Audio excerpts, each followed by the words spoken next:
그의 모든 인생을 다 바꾸어 놓았습니다.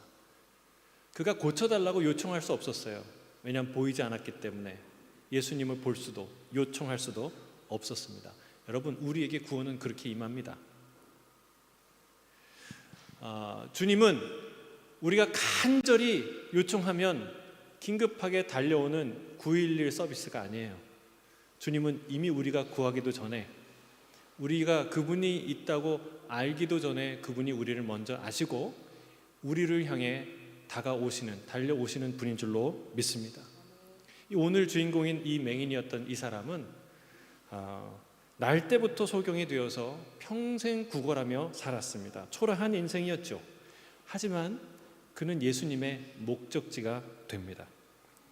주님이 무언가 중요한 일을 하러 가시다가 잠깐 짬을 내서 불쌍하니까, 하도 불쌍해서 기적을 행하시는 그런 일을 행하시는 게 아니라는 거예요. 주님은 이 사람, 이 맹인을 만나기 위해서 걸어오셨고 드디어 그 사람 앞에 서신 거예요. 주님은 그를 통하여 하나님이 하시는 위대한 일을 나타내시고자 하셨습니다. 사랑하는 성도 여러분, 우리가 아무리 초라해 보여도, 객관적으로 나를 볼 때 내가 초라해 보여도 우리는 주님 앞에서 수단이 아니라 목적인 줄로 믿습니다. 초라하다고 하여서 버리는 것은 세상이에요. 사꾼 목자는 그렇게 해요. 그러나 참된 목자는, 진짜 아빠, 아비, 엄마는 그렇게 하지 않아요. 여러분, 진짜 참 목자는 양이 비실비실 말라 죽어간다 그러면 버립니까? 사꾼 목자는 그렇게 하죠. 그러나 진짜 선한 목자는 자기 양이 비실비실 말라 죽어가면 오히려 더 특별한 돌봄을 합니다. 그게 진짜 목자예요. 우리 주님은 그렇게 우리를 돌보시는 줄로 믿습니다. 그래서 그분의 시선이 모든 것을 바꿨어요. 여러분, 주님의 시선이 느껴지시나요? 아직 느끼지 못할 수 있습니다. 이 본문의 맹인도 주님을 볼 수 없었습니다. 그가 자신을 주목하신 주님의 시선을 볼 수만 있었다면 아마 큰 감동을 받았을 거예요. 왜냐하면 평생 그를 그런 시선으로 본 사람이 한 사람도 없었거든요. 많은 사람들이 그를 보기를 피하며 도망갔죠. 어떤 이는 한심하게 여겼고, 어떤 이는 불쌍하게 여겼고, 어떤 이들은 죄인이라 부정하게 여겼을 뿐입니다. 아마도 그가 자신을 바라보는 그 주님의 따뜻한 시선을 볼 수 있었다면, 여러분 생각해 보세요. 예수님이 이 맹인을 어떻게 봤을까요? 노려봤을까요? 째려봤을까요? 한심하게 봤을까요? 아니에요. 얼마나 기대를 갖고 애정을 갖고 따뜻한 마음으로 이 소경을 봤겠어요. 그 장면을 이 사람이 눈을 떠서 볼 수만 있었다면 이게 얼마나 평생에 잊지 못할 그런 아름다운 선물 같은 장면이었겠어요. 안타깝게도 우리도 이 맹인과 같습니다. 나를 바라보시는 그 주님의 따뜻한 시선을 볼 수가 없습니다. 하지만 그래서 이 장면을 보여주는 거예요. 맹인을 바라보시는 그 예수님의 시선을 보라고. 스스로 한심하게 여기는 그 한 사람을 따뜻한 시선으로 바라보시는 예수님을 보라고, 그런 시선이 있다는 것을 알라고 이 얘기를 주님이 우리에게 들려주시는 거예요. 할렐루야. 여러분, 성경을 읽을 때 지나가면 안 되는 거예요. 이런 것을 놓치면 안 되는 거예요. 여러분, 하나님이, 주님이 오늘도 우리를 따뜻한 시선으로 보시는 줄 믿습니다. 여러분, 그건 너무 명백한 거예요. 주님이 지금 나를 볼까요? 안 볼까요? 볼까요? 안 볼까요?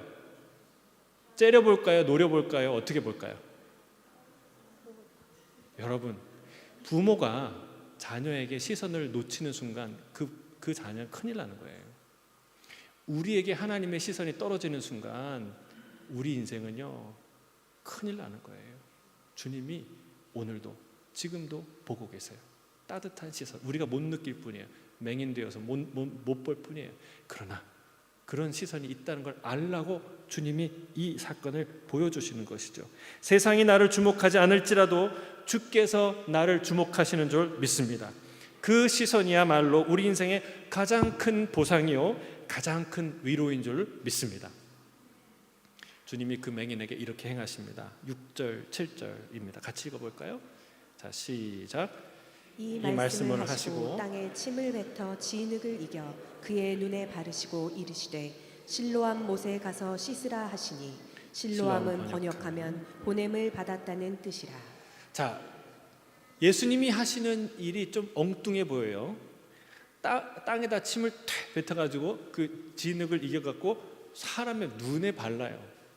그게 좀 약간 지저분하고 비위생적이고 좀 어떻게 보면 모욕적인 것 같기도 하고 어떻게 주님이 이런 일을 하시지? 라는 느낌이 들어요. 근데 여러분, 하나님이 하시는 일은 우리가 보기에는 엉뚱해 보일 때가 많다는 거예요. 예를 들어 볼까요? 그러면 가나안 정복 전쟁을 막 이제 시작하려고 할 때 여리고를 이제 치면서 이제 그 정복 전쟁이 시작되는데 그 중요한 순간에 뭐 해야 돼요? 여러분, 군비를 준비하고 다 이렇게 무기를 준비하고 훈련을 하고 체력 훈련하고 또 오와열을 맞춰서 이렇게 작전을 짜고 그렇게 정비해야지 전쟁에 승리할까 말까잖아요. 근데 하나님 뭐라고 명령하세요? 할례를 행하라. 남자들에게 할례를 행하면 그건 전투력을 상실하는 상태예요. 근데 이해할 수 없는 일을 하는 거예요. 엉뚱한 일을 하게 하시는 거예요. 여러분, 하나님이 하시는 일은 우리가 보기에는 굉장히 엉뚱해 보일 때가 있다는 거예요. 자, 어떤 사람은 그거를 잘 해명하려고 이 예수님 침을 뱉어서 하신 일을 잘 설명하려고 이렇게 얘기해. 침에는 치료의 효능이 있습니다. 그래서 그거를 이렇게 발라서 낫게 하셨다는 거예요. 참 애쓴다는 생각을 하지만 여러분, 물론 우리가 이제 침에 치료 효능이 있을 수도 있어요. 그리고 우리가 어렸을 때 모기 물리면은 뭐 했어요? 침 발랐잖아요. 이렇게 긁지 않고 엄마 야 손 대면 안 돼. 그리고 막 침 발라줬잖아요. 엄마가. 안 해보셨나요? 예. 근데 여러분, 침에 치료 효과가 다소 있다 하더라도 아주 분명한 사실이 있어요. 침을 열심히 눈에 바른다고 눈이 안 떠진다는 거예요. 여러분, 그게 치료 효과가 눈을 뜨게 한다면 한 10년만 침 바르면 눈이 떠진다 그러면은 사람들이 다 이러고 있을 거예요. 안 그러겠습니까? 진흙을 이겨서 바르는 것도 마찬가지예요. 예. 주님은 얼마든지 손을 대지 않고 말씀만으로도 그 병자를 고칠 수 있는 분이십니다. 근데 왜 이렇게 하셨는가? 여기에는 주님의 이 행동에는 세 가지 정도의 의미가 있어요. 자, 첫 번째는 뭐냐면 우리의 눈을 가리고 있는 진흙처럼 비늘처럼 우리의 눈을 가리고 있는 무엇인가 있는데 그것이 떨어져 나가야 비로소 빛을 볼 수 있고 우리가 다른 사물을 진실을 볼 수 있다는 것을 가르치기 위해서 주님이 이 일을 행하시는 거죠. 바울에게 일어난 사건을 한번 생각해 보세요. 주님을 만나고 첫 번째 일어난 기적이 무엇입니까? 그가 아나니아가 기도하고 안수하니까 어떤 일이 일어났어요? 눈에서 비늘이 벗겨지는 거죠. 이건 굉장히 상징적인 사건인데 새롭게 눈이 떠진다는 거예요. 그 인생을 지탱하고 있던 그 전에 자기가 갖고 있던 모든 세계관의 완전한 변화를 의미하는 거예요. 세상을, 성경을, 신앙을, 자기 인생을 바라보는 눈이 완전히 바뀌었다는 거예요. 그 전에는 내가 하나님의 선택된 백성이고 나는 율법의 수호자라고 생각했어요. 나는 본다고 생각했어요. 그런데 이제는 알고 보니 쥐뿔 아무것도 모른다는 거예요. 아무것도 모르는 자구나라는 걸 그때 깨달은 거예요. 그리고 예수님을 통해서 예전에 알지 못했던, 예전에 볼 수 없었던 것들을 새롭게 보기 시작하는 것이죠. 여러분, 오늘 우리가 읽는 이 사건도, 요한복음의 사건도 가장 강력하게 대비되는 두 인물이 등장해요. 하나는 맹인, 그리고 반대편에는 바리새인들. 맹인은 어떤 사람이에요?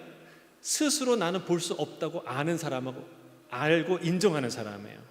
그런데 반대로 바리새인들은 어떤 사람이에요? 나는 볼 수 있고 육체적인 시각뿐만이 아니라 영적으로 진리를 분별할 줄 아는 사람이다라고 생각하는 사람들이에요. 그렇죠? 그러나 주님 뭐라 그래요? 누가 볼 수 있다고 해요? 누가 진짜 맹인이라고 얘기하십니까? 여러분, 주께서 우리의 눈의 비늘을 벗겨주지 않으면 우리는 그 누구도 볼 수 없는 존재인 줄 믿습니다. 여러분, 이 진흙은 주님이 침으로 이겨서 바른 이 진흙은 우리 눈에 지금 가려져 있는 무지, 교만, 완고함을 상징하는 거예요. 그것이 벗겨져야 비로소 보일 수 있다는 거예요. 그걸 씻겨내야 참된 진실을 볼 수 있다는 것이죠. 우리 눈을 가리고 있는 모든 비늘이 다 벗겨지기를 주의 이름으로 축복합니다. 자, 두 번째, 그의 믿음을 시험하기 위해서 이 일을 행하십니다. 아니 그냥 실로암 가서 씻으면 되는데 이게 무슨 시험거리가 된다고 그러시나? 이게 뭐가 시험거리가 될까요? 근데 여러분, 이건 아주 큰 시험거리예요. 자, 나하만을 한번 생각해 보세요. 나하만 장군은 올 수 없는 적군의 나라에 오지 않습니까? 그렇죠? 왕에게 허락받아서, 그리고 자존심 다 내려놓고 그 어려운 길을 다 왔는데 어디서 가장 큰 위기를 경험합니까? 마지막 단계. 저 요단강에 가서 7번 몸을 씻으라 그러니까 거기에 딱 걸린 거예요. 여러분, 지혜로운 종의 충언이 아니었으면 그 사람은 시험에 빠져서 다시는 헤어나오지 못했을 거예요. 이게 아주 중요한 위기가 의외로 가장 쉬운 장소에 있다는 거예요. 여러분, 또 한 예를 한번 들어볼까요? 광야에서 불뱀에 물려가던 사람들에게 하나님이 살 길을 보여주셨어요. 장대에 놋뱀을 달아서 그걸 바라보는 사람만 다 산다고 그랬어요. 근데 누가 살았습니까? 그 놋뱀을 보는 사람 다 살았어요. 누가 죽었습니까? 이렇게 말한 사람이에요. 참, 말도 되는 소리를 해야지 어떻게 장대에 달려있는 놋뱀을 본다고 살아나나? 그게 무슨 의학적 근거가 있나? 그건 들을 가치도 없는 얘기네, 내가 안 보겠네 하고 고집 부렸던 사람 다 죽었어요. 여러분, 우리는 침을 뱉어서 진흙을 이겨 눈에 바른 것이 어떤 의학적 치료 효과가 있는지, 혹은 심리적, 영적으로 어떤 치유적 메커니즘을 갖고 있는지가 참 궁금해요. 그래서 그렇게 분석하는 사람들이 많습니다. 그러나 그게 함정이에요. 함정. 여러분, 이 맹인이 무엇을 믿었을까요? 예수님이 처방하는 그 처방의 효과를 믿었을까요? 아니면 그 처방을 내리는 예수님을 믿었을까요? 후자죠, 후자.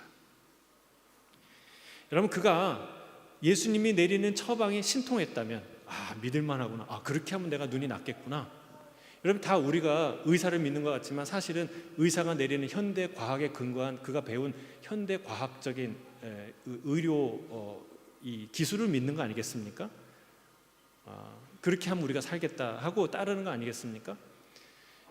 그게 타당할 것 같으니까, 그 의사가 하는 얘기가 타당할 것 같으니까 하는 거 아니겠습니까?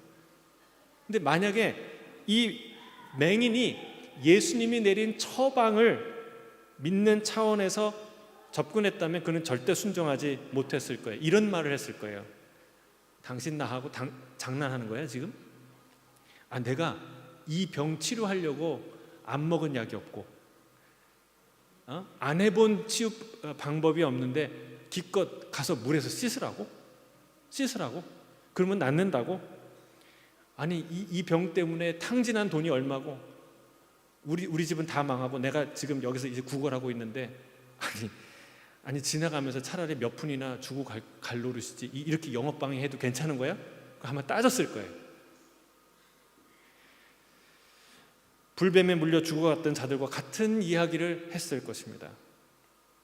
그런데 그가 순종한 것은 주님이 내린 처방 때문이 아니라, 그 처방이 신통하고 믿을만해서가 아니라 그 처방을 내리신 예수님이 믿어졌기 때문에 그 일을 순종한 거예요.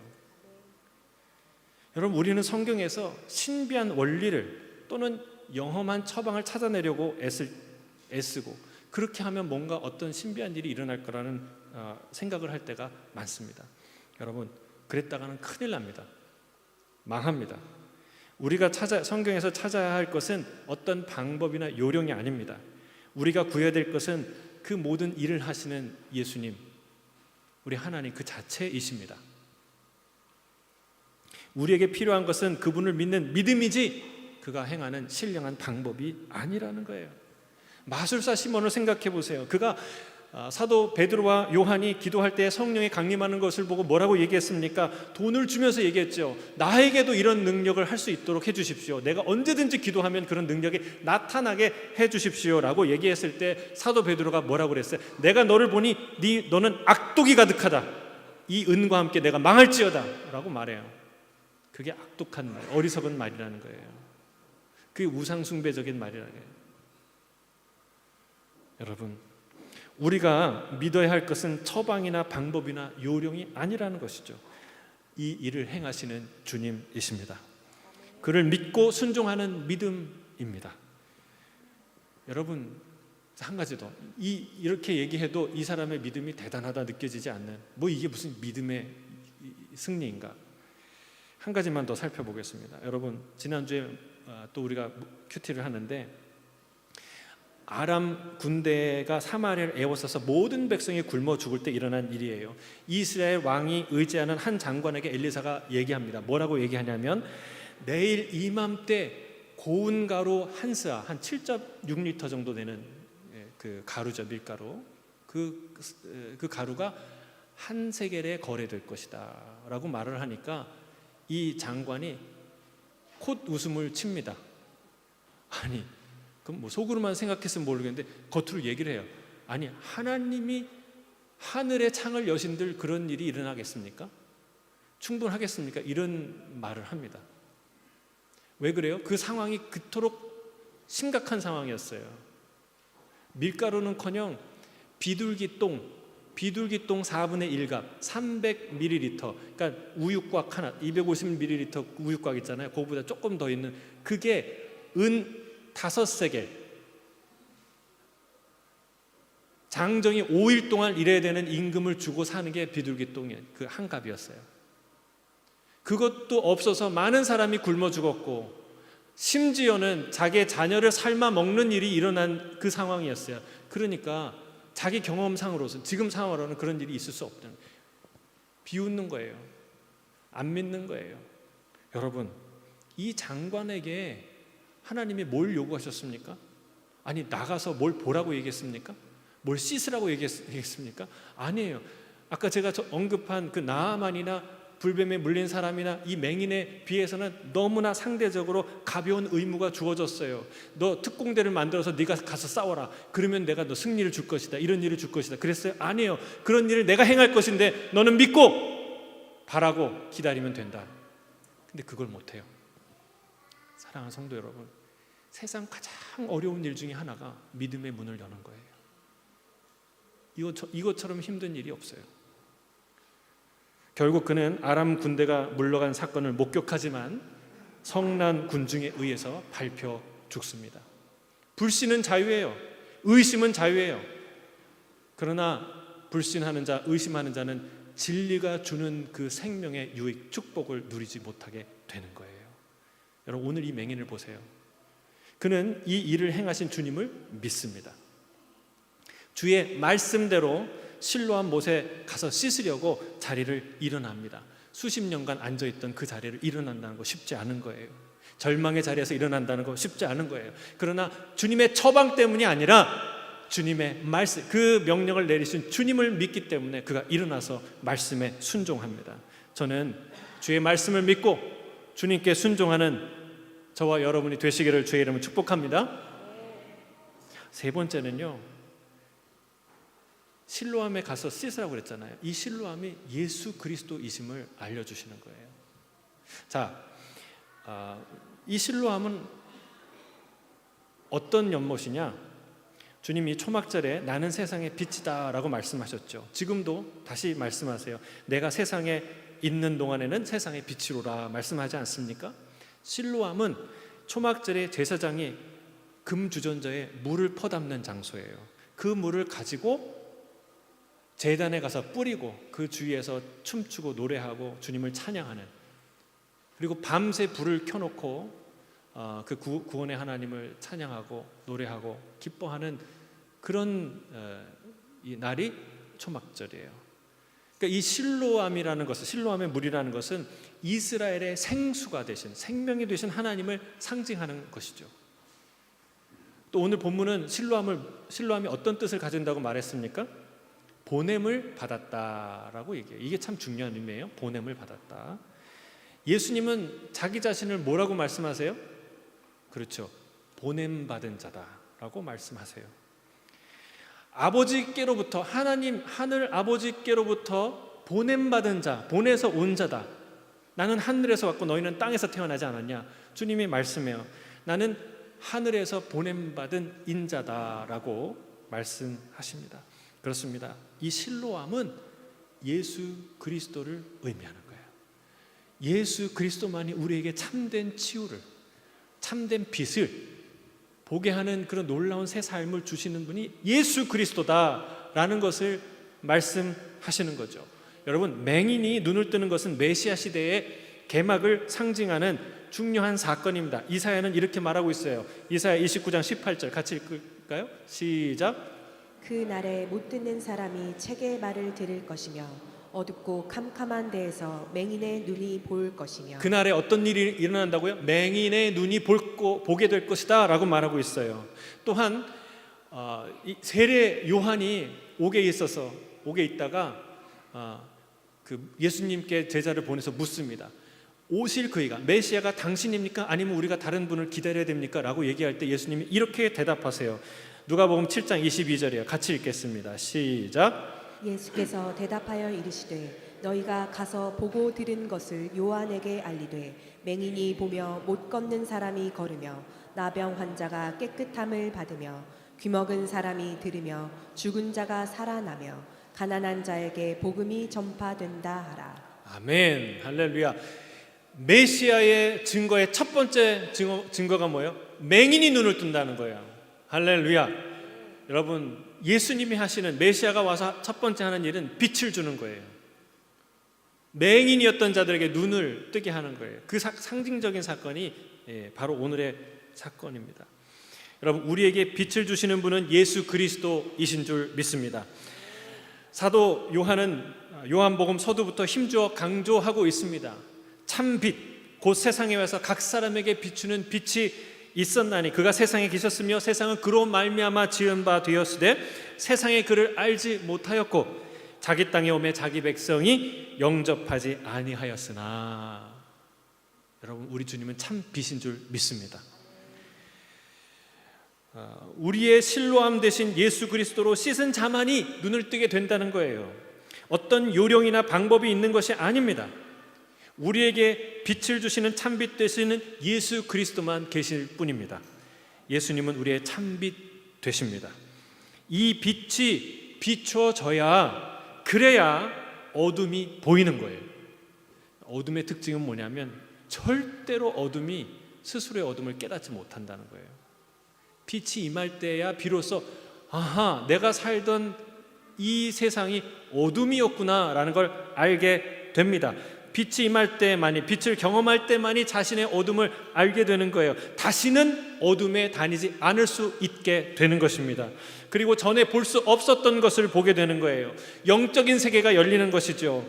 영혼의 세계가 보이기 시작하는 거예요. 새로운 것이 보이면 이전의 삶을 살 수가 없어요. 여러분, 아람 군대가 자신을 둘러싼 엘리사를 둘러싼 그 광경을 보고 한 젊은 사원이 겁에 질렸어요. 벌벌 떨었어요. 근데 그걸 보고 엘리사가 뭐라고 얘기합니까? 그 청년에게 걱정하지 마라, 두려워 마라. 우리와 함께한 자들이 저들보다 훨씬 많다. 그렇게 기도했어요. 주님, 저의 눈을 뜨게 해주십시오. 눈을 열어 보게 해주십시오. 그러니까 주님이 눈을 여시니까 뭐가 보였습니까? 온 산에 가득한 불말과 불병거를 보게 됐어요. 어떤 변화가 일어났을까요? 그걸 보고도 떨었을까요? 벌벌벌 떨었을까요? 아니죠. 어떻게 바뀌었을까요? 자신감이 충만했겠죠. 너희들 다 죽었어, 너 이제. 그러지 않았겠어요? 여러분, 그걸 보고도 두렵고 떤다면 그건 정상이 아니죠. 그런 사람은 없는 거예요. 여러분, 이 주님이 새 눈을 주시고 이 영적인 세계가 영원한 세계를 보기 시작하면 똑같은 인생을 살 수가 없습니다. 우리의 두려움은 떠나게 될 줄로 믿습니다.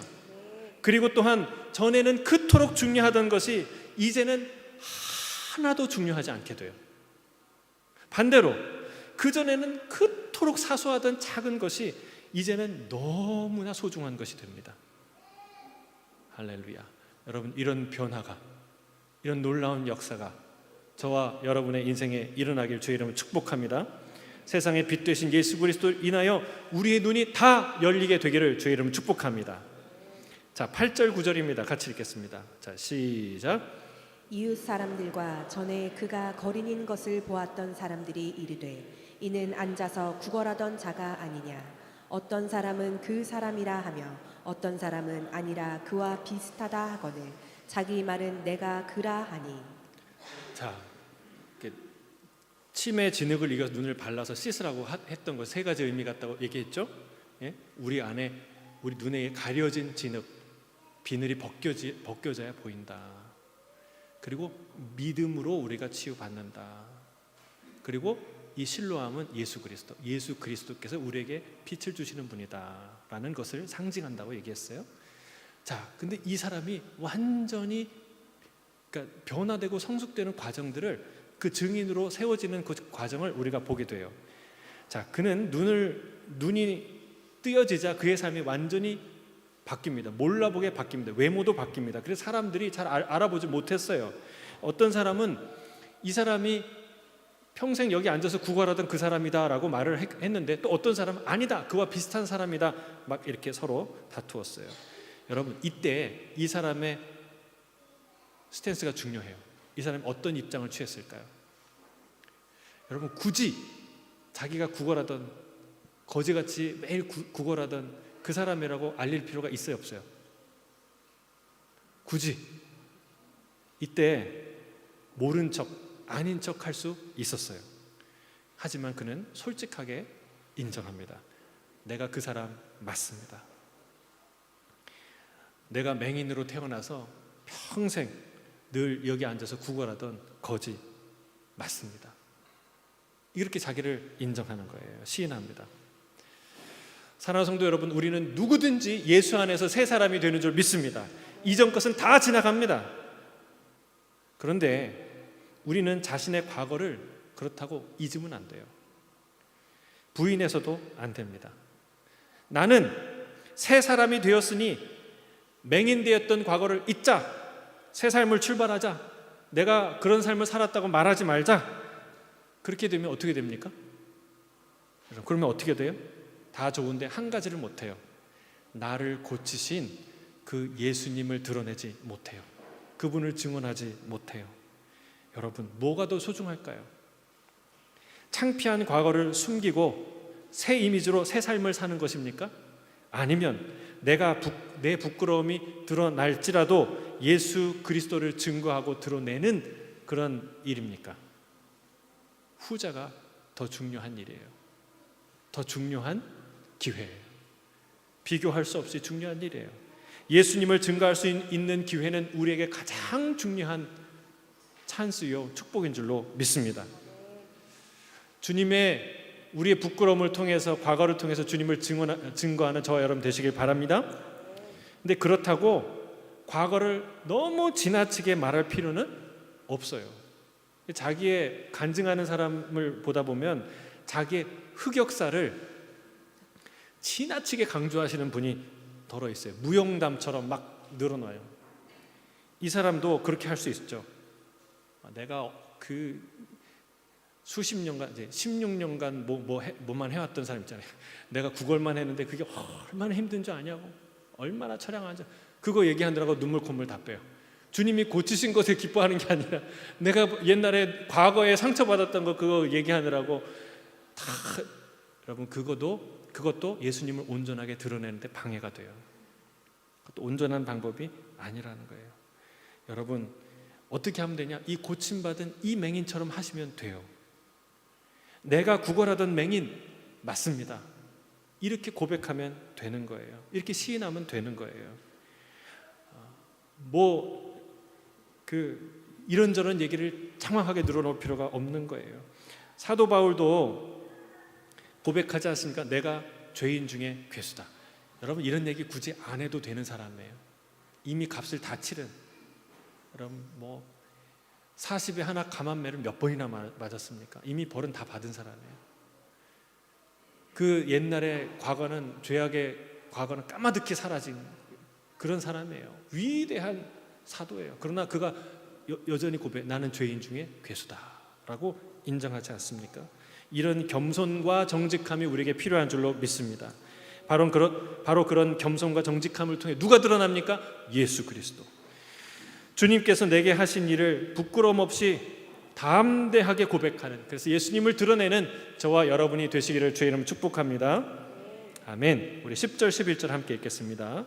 시작. 그들이 묻되 그러면 내 눈이 어떻게 떠졌느냐? 대답하되 예수라 하는 그 사람이 진흙을 이겨 내 눈에 바르고 나들어 실로암에 가서 씻으라 하기에 가서 씻었더니 보게 되었노라. 자, 예수님이, 제자들이 이 사람의 죄는, 이 질병은 무슨 죄, 누구의 죄 때문에 이럽니까? 할 때 예수님 뭐라고 얘기했어요? 아니다. 이 사람을 통해 하나님이 하신 일을 드러내기 위해서 허락된 일이다 라고 말씀하지 않았습니까? 자, 그를 통해서 하나님의 일이 드러납니다. 그의 치유의 과정 자체가 하나님이 하시는 일이죠. 그러나 그 이후에 그가 변화받고 그가 증언하는 삶을 통해서 또한 하나님의 하시는 일이 나타납니다. 실제로 그는 예수님이 하신 일을 증언하는 증언자가 되었어요. 사람들이 묻습니다. 당신의 눈이 어떻게 떠진 것이요? 라고 물으니까 그가 말합니다. 예수라 하는 사람이 진흙을 이겨 내 눈에 바르고 실로암에 가서 씻으라고 했는데 씻었더니 내가 나음을 받았습니다 라고 그는 말합니다. 여기 보세요. 이 얘기는 누구나 할 수 있는 얘기예요. 여기에 과장도 없고 뺀 것도 없고 정직하게 그대로 이 이야기를 합니다. 여러분, 어떤 증언이 진실한 잘한 증언일까요? 실감나게 얘기하는 것, 자세하게 말하는 것, 그리고 확신에 찬 목소리로 하는 것 다 중요하지만 가장 증인에게 중요한 것은 일관성이에요. 왔다 갔다 하지 않고 요령 부리지 않고 막 이 얘기 저 얘기를 추가하거나 빼지 않고 있는 그대로 말하는, 일관되게 하는 그 증언이 참된 증언이죠. 이 사람은 증인으로서의 역할을 매우 충실하게 감당합니다. 그는 내가 곤란한 일에, 아주 골치 아픈 일에 엮이게 되었구나 라는 것을 직감했을 거예요. 그러나 그는 거기서 발 빼지 않습니다.